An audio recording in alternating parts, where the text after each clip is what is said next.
Hai makhluk hidup, pengen laptop yang bisa mendukung produktivitas tapi budgetnya gak cukup ya buat beli baru, beli bekas bisa jadi solusinya. Tapi ya gak boleh salah-salahan juga daripada ntar malah boncos buat servis perintilan ya kan. Beli bekas bisa jadi solusi karena ya tentu harganya lebih murah dari harga baru, terlebih untuk laptop yang keluaran agak lama tapi masih cukup bertenaga gitu. Cuma memang beli laptop bekas itu ada beberapa konsekuensinya. Namanya juga barang bekas ya kan. Jadi di sini saya mau sharing aja pengalaman saya beli laptop bekas dari tahun 2024 dan laptop ini masih saya pakai sampai sekarang. Bahkan buat ngedit video ini juga di laptop ini gitu. Laptop yang jadi testimoni saya beli laptop bekas ini adalah Lenovo IdeaPad S145 dengan prosesor Intel Core i3 8130U, Intel UHD 620, RAM 2x4 GB DDR4, SSD M.2 SATA 128 GB dan harddisk SATA 1 TB. Saya beli ini harganya dulu 2,6 apa 2,7 juta gitu kalau nggak salah. Udah dapat laptop, charger, mouse kabel recehan, sama tas laptopnya. Nggak dapat tuh saja tapi ya udahlah. Waktu awal beli sih emang mulus banget ya secara fisiknya. Seiring pemakaian tempelin stiker di belakang, sama sering pakai trackpad juga. Jadi ya trackpadnya agak kekikis gitu sedikit dan bagian belakang juga ada beberapa stiker. Tapi body overallnya itu masih mulus lah, lumayan. Penggunaan saya di laptop ini tuh udah kayak pakai PC atau laptop kelas menengah ke atas mungkin ya. Karena saya pakai buat video editing, kadang ngedesain juga walau gak kepake ya karena gue blow on kalau soal desain grafis. Pakai main game, record gamenya juga, sama nge-VJ pakai software Vmix. Walaupun ya editing video nggak bisa muluk-muluk banget sampai resolusi 4K lah, atau main game juga gak enak kalau main Resident Evil 2 Remake mah settingan terletak kiri, PS-nya tuh menurut saya nggak playable gitu. Tapi buat produktivitas harian kayak Microsoft Office, namatin skripsi, gaming-gaming receh gitu mah ya masih bisa ngangkat lah.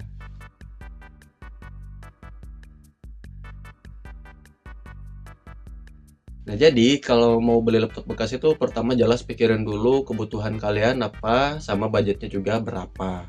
Di marketplace Facebook tuh banyak banget tuh yang jual laptop bekas tuh. Bahkan laptop gaming under 7 juta juga ada gitu.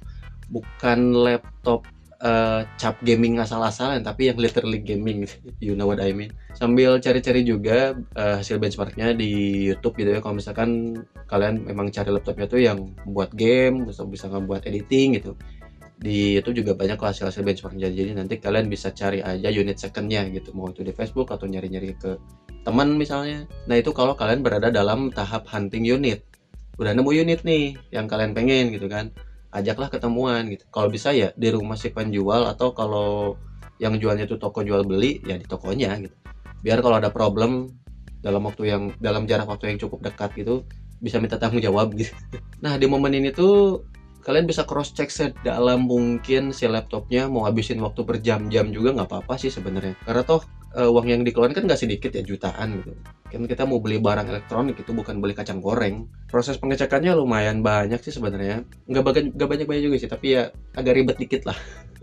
Mulai dari cek body, misalnya ada bekas jatuh atau enggak, penyok apa enggak, keyboardnya masih enak dipakai atau udah mendem gitu, udah mendem atau enggak gitu, dan lain-lain lah sampai yang lainnya kelainan. Pastiin juga cek baterainya, karena ini kalau baterai krusial ya kalau di laptop tuh. Ya bisa diceknya gampangnya tuh di buka CMD atau PowerShell, run as admin, terus ketikin power CFG spasi garis miring battery report. Nah nanti padnya itu yang C garis miring itu kalian bisa langsung copy aja dan paste di browser yang ada gitu. Nanti ketahuan deh battery health-nya gitu istilahnya kalau di iPhone mah. Gitu dibagi aja, ntar ketahuan deh persentasenya berapa.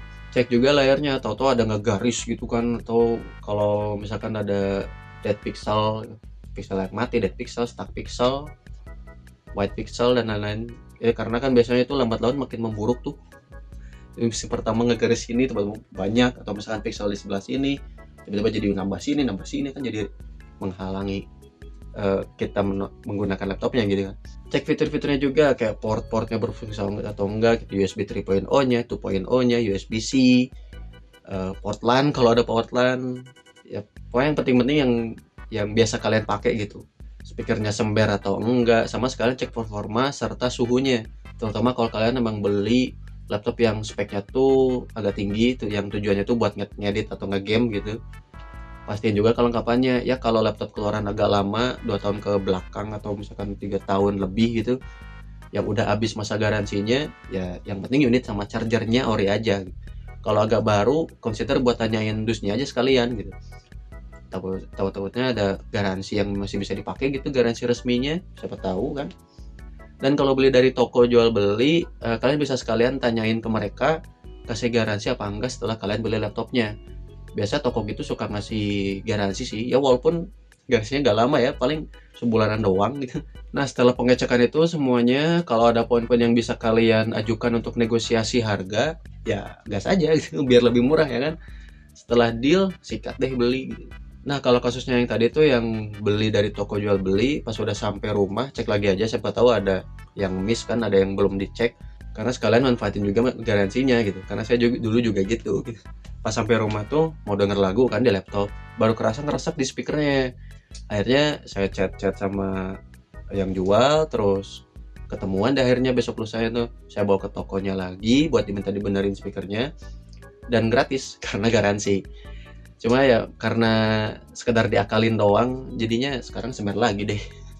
Opsional kalau kalian udah beli dan udah bawa pulang, kalian bisa langsung install ulang aja atau paling tidak reset pabrikan gitu. Takutnya masih ada file-file jahanam peninggalan si owner sebelumnya, entah itu virus atau jadi ketika kalian pakai itu ya berasa baru aja isinya gitu. Ya paling kalau misalkan install ulang ya harus install lagi drivernya, harus install lagi segala macam software yang kalian butuhin gitu. Agak repot juga sih sebenarnya, tapi ya demi keamanan, kenyamanan, keselamatan. Kesimpulannya kalau kalian mau beli barang bekas apapun, imbas dari harga murah ya ada konsekuensi yang harus diterima gitu. Kayak contoh tadi, barangnya nggak perfect, atau harus nelaah lebih jauh dulu, takutnya ada kerusakan gitu kan. Tapi ini jadi solusi in this economy gitu. Saya juga pun kebanyakan beli barang tuh pada bekas semua, kecuali kalau emang barangnya relatif affordable buat saldo saya, atau kalau emang budgetnya udah disiapin bener-bener gitu, ya baru saya beli baru. Oke, sepertinya sekian buat pembahasan laptop bekas ini. Jika kalian ada cerita seru soal jual beli laptop, bisa komen-komen aja di bawah, ntar kita diskusi. Klik tombol like kalau kalian suka dengan video ini, ya dislike aja kalau nggak suka, sekalian kritik dan saran. Dan jangan lupa subscribe buat kita bahas teknologi sehari-hari lagi. Terima kasih, that's all I can say, and see ya!